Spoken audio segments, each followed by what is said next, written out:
শিক্ষার্থীদের সংখ্যা বেঁধে দিয়েছে। মোট 2,70,000 শিক্ষার্থী নেবে দেশটি। শিক্ষার্থী সংখ্যা বেড়ে দেয়ায় অনেকে অস্ট্রেলিয়া পড়ার সুযোগ পাবেন না ইচ্ছা থাকা সত্ত্বেও। অস্ট্রেলিয়ায় যারা পড়তে যেতে চান কিন্তু সুযোগ পাবেন না, তাদের গন্তব্য হতে পারে নিউজিল্যান্ড।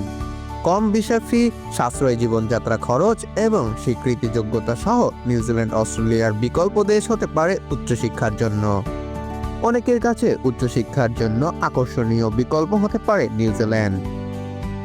রেকর্ড অভিবাসন এবং আবাসনের চাপের কারণে অস্ট্রেলিয়া 2025 সালে আন্তর্জাতিক শিক্ষার্থীর সংখ্যা বেঁধে দিয়েছে। কেন নিউজিল্যান্ড আসন্ন সময়ে উচ্চশিক্ষার জন্য পছন্দের গন্তব্য হতে পারে, তার 7টি কারণ রয়েছে। সহজ ভিসা নীতি। স্টুডেন্ট ভিসা আবেদন ফি সাম্প্রতিক সময়ে বাড়িয়েছে নিউজিল্যান্ড। এবছরে 1 অক্টোবর প্রায় দ্বিগুণ হয়েছে ভিসা ফি। 350 থেকে বেড়ে 750 নিউজিল্যান্ডের ডলার হয়েছে ভিসা প্রক্রিয়াকরণ ফি।